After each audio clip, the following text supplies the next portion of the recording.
the Turo vehicle.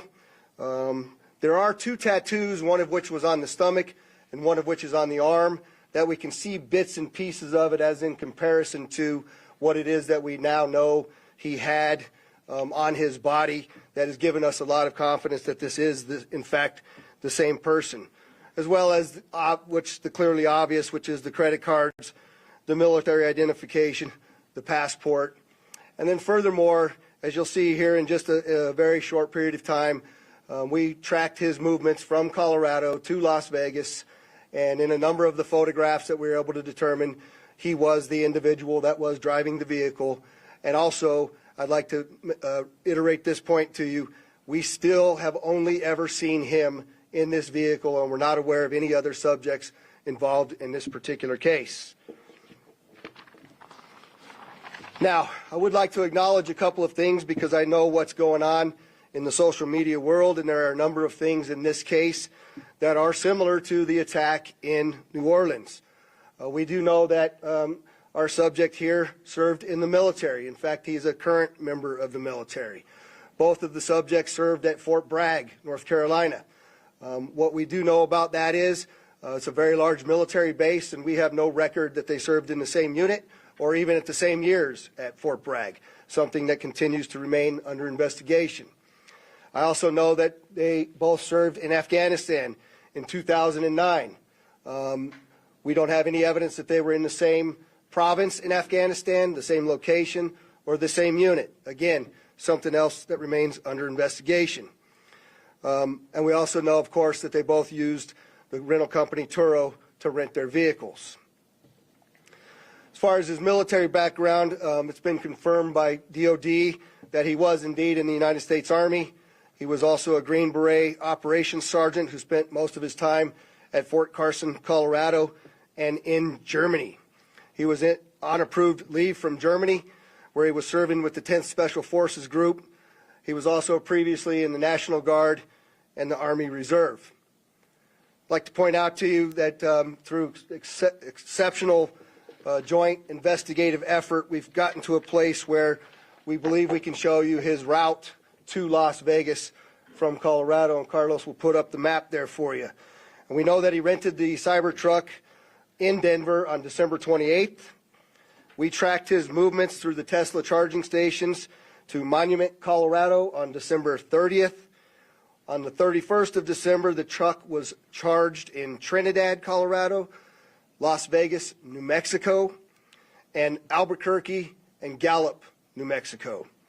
On January 1st, the truck was charged in Holbrook, Flagstaff, and Kingman, Arizona.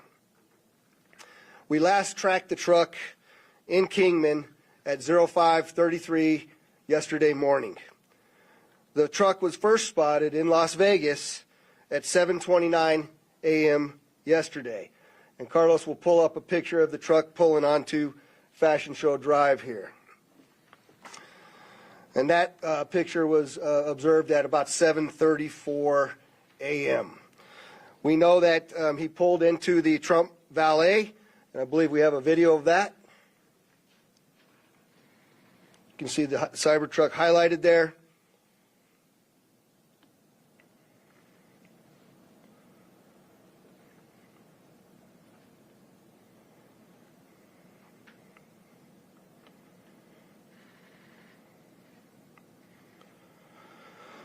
So through extensive surveillance video, we were able to track him leaving there, and we know that he went to several different places along Las Vegas Boulevard, and he spent some time in a parking lot of a business near Flamingo and Las Vegas Boulevard. We didn't have a video of the truck pulling back onto Las Vegas Boulevard from the sands.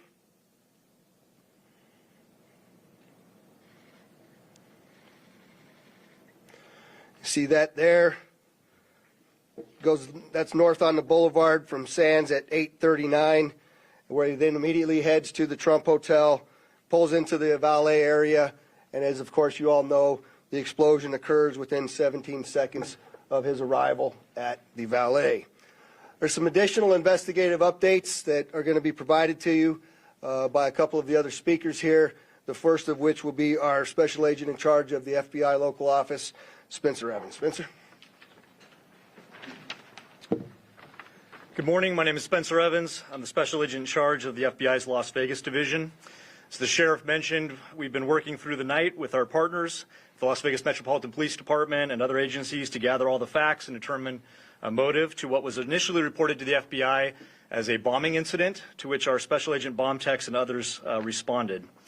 Obviously, we're always concerned in these sorts of events to ascertain what the motive is. We understand that's everybody's at the forefront of everyone's thoughts. And so looking into exactly what the motivation is remains our #1 priority. This is why the FBI's Joint Terrorism Task Force has been brought into play. The Joint Terrorism Task Force, most important part of that acronym is joint. It is done in concert with our partners, which are comprised of more than a dozen investigative agencies here throughout the state of Nevada. We've been working hand in glove, side by side, tirelessly to determine, is there any ongoing threat to the public, to identify the subject, to determine any potential connection to other events going on in the world, most notably in New Orleans, and then obviously to determine if there's anything else that we need to be tracking down. At this time, as the Sheriff's pointed out, we feel that the subject has been identified, although not conclusively, waiting for DNA evidence on that front. However, we do feel like we have the subject identified, and at this time there is no information about additional subjects that the FBI is tracking on. Our resources, as I mentioned, that have been deployed in support of this event include Special Agent bomb techs, our evidence response team, which is processing crime scenes, side by side with the forensics folks from Las Vegas Metropolitan Police Department, our investigators, our intelligence analysts, and then outside of the FBI Las Vegas field office, we have investigative leads that are being conducted by FBI field offices, both internationally and domestically as well. As always, when the FBI is involved with any sort of case like this, we ask for help for the public. Anyone with information related to this incident, we encourage you to please call 1-800-CALL-FBI, or you can submit a tip online at tips.fbi.gov. We've already received thousands of tips related to this incident. The challenge that we face moving forward is to separate those that are pertinent and relevant and those that can be verified from those that have not. For example, one of the tips that we received just today relates to information alluding to this subject's personal experiences related to his time and activity in the military. Again, that's unverified and uncorroborated, but one of many tips and leads that we will be following up in the days that come. If you have any additional information, again, encourage everyone, 1-800-CALL-FBI or submit it online, tips.fbi.gov. We will tirelessly work to exhaust all investigative leads and conclusively determine what the nature of this particular incident was, what the motivation was, and to the extent possible, share all that information as we obtain it. I'll now turn some time over to the Assistant Special Agent in charge from the ATF, Kenny Cooper.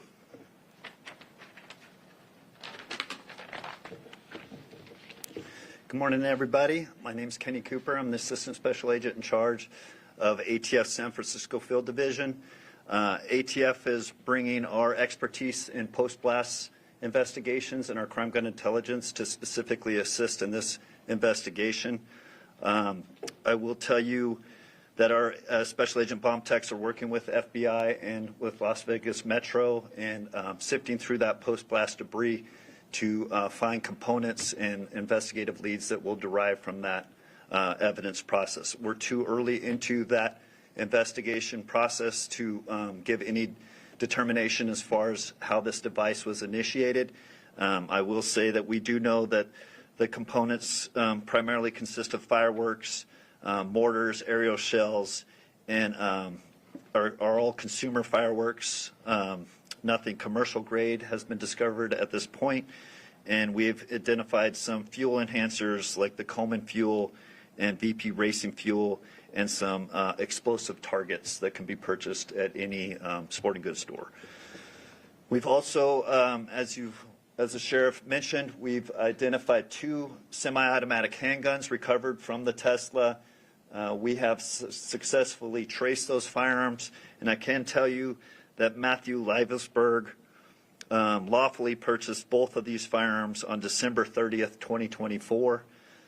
We have agents following up those investigative leads. We know exactly where those firearms were purchased, and we will share any developments from those leads as they come in. Thank you.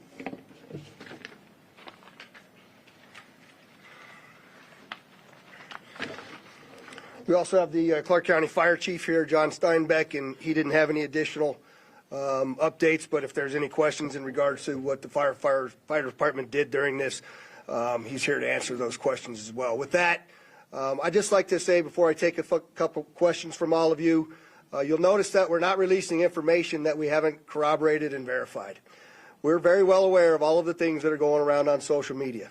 But that's just the way we're going to conduct this investigation. We're not putting it out until we can tell you for a fact what information it is that we're putting out. And so we're going to continue to do that, but I'm also confident to tell the Las Vegas community and this great nation that we don't believe there's any further threat from this subject or anybody associated to him here in Las Vegas. With that, Denise, I saw you had your hand up. If you could just identify yourself, please. Did this suspect have any other connections to Las Vegas? Had he ever been here before, or any reason to be here? So the question was, did the subject have any ties to Las Vegas, or had he ever been here before? I do believe we had one instance a number of years ago where he stayed at a local hotel, but we're still trying to verify that information as well. Sir? David Charles, KVAL TV. There was, you have a gentleman in a Cybertruck, Trump Hotel. There's information that the FBI was in Colorado Springs last night, possibly at this gentleman's home. Any information about why? I think I'll let Spencer answer that question. Yeah, so as I mentioned, the motivation at this point is unknown. We are, as I mentioned earlier, following investigative leads both domestically and internationally as well. And so that includes search warrants and witness interviews, collecting forensic information, and basically trying to compile the facts. And so there's investigative activity taking place literally around the globe, trying to determine what the potential nexus is. But at this time, at this particular moment in time, as the sheriff aptly said, we have to focus on what we know and what we don't know. We know we have a bombing, absolutely, and it's a bombing that certainly has factors that raise concern. It's not lost on us that it's in front of, of the Trump building, that it's a Tesla vehicle, but we don't have information at this point that definitively tells us or suggests it was because of this particular ideology or any of the reasoning behind it. That's the purpose of the investigation that we're conducting, is to get to the bottom of exactly what happened, why and how. Sir? Tim Caputo with KVC in Los Angeles. You mentioned a number of similarities between this case and the one in New Orleans.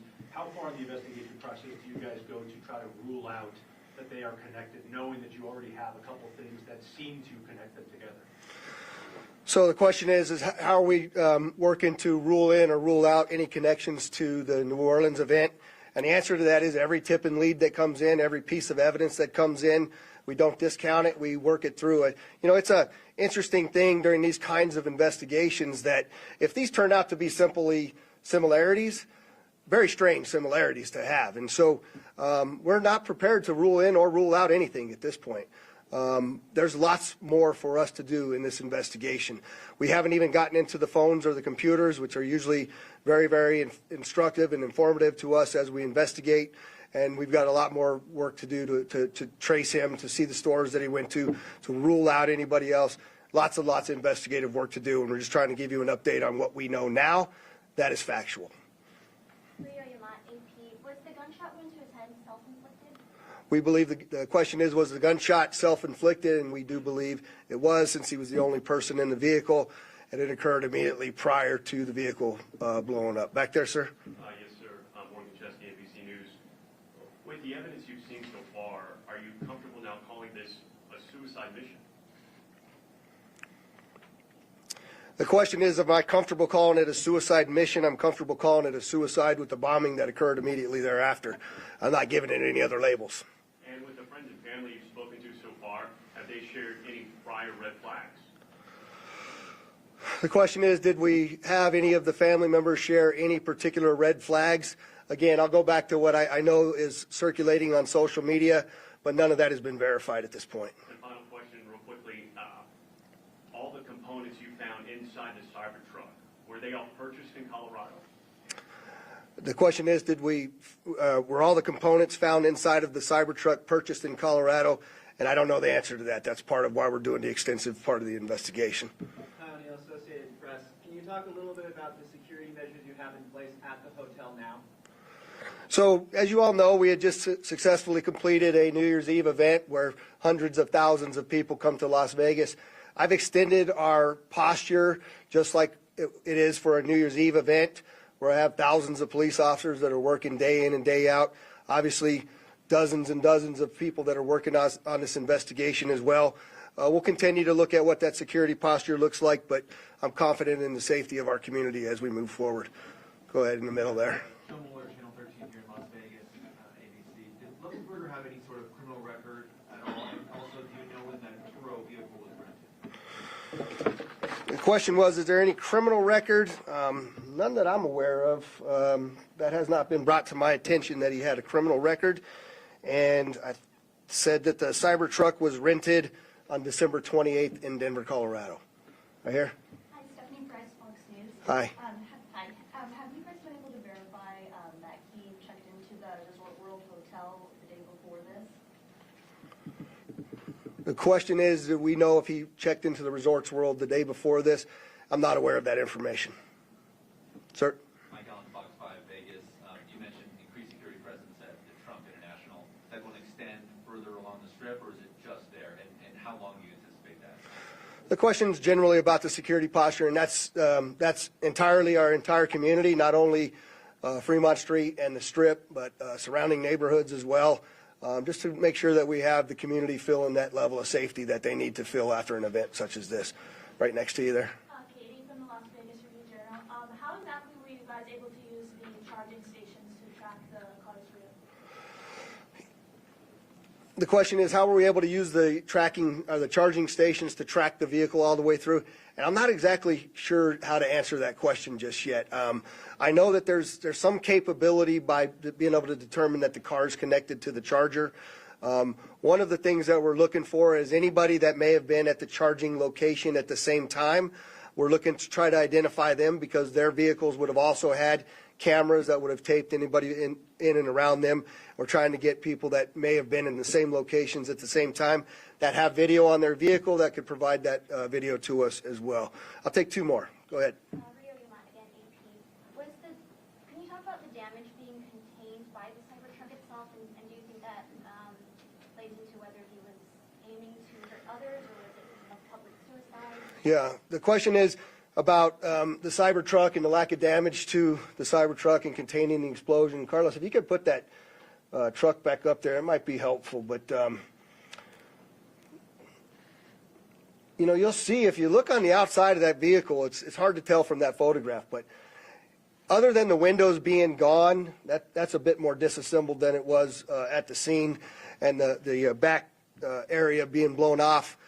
There's no evidence of physical damage to the sides of that vehicle. And so the explosion that was in that vehicle sort of vented out and up, but it didn't even damage the glass doors at the Trump. So I'm not sure what that means. I also know that there's a number of unexploded pieces of the things that he had inside of that vehicle. And so I just don't think that it was done as well as he was expecting it to be done. But go ahead. Sofia Rodriguez with Univision Vegas. I was wondering, were you able to recover the video from the Cybertruck, or was that destructive? So the question is, are we able to recover the video from the Cybertruck? And many of you may know that those Cybertrucks contain a tremendous number of cameras. Again, Mr. Musk has sent out a number of his folks that will be arriving here this afternoon with the intent to try to capture the part of that captured all of the video from inside of the truck. Sir? Just quickly, you had mentioned a number of the components in the back of the truck that did not go off. Maybe this is a better suited question for ATF, but when it comes to the rudimentary nature of the bomb, I think we mostly think of a bomb that is connected. This seems like individual kind of incendiary and combustible components put together. Can you speak to how you think this is a bomb, or was it just several pieces of things that might blow up and might explode that were just lit and gone off at the same time? Yeah, I'll tell you, it does appear that it was. I just want to be careful with my language here, but the level of sophistication is not what we would expect from an individual with this type of military experience.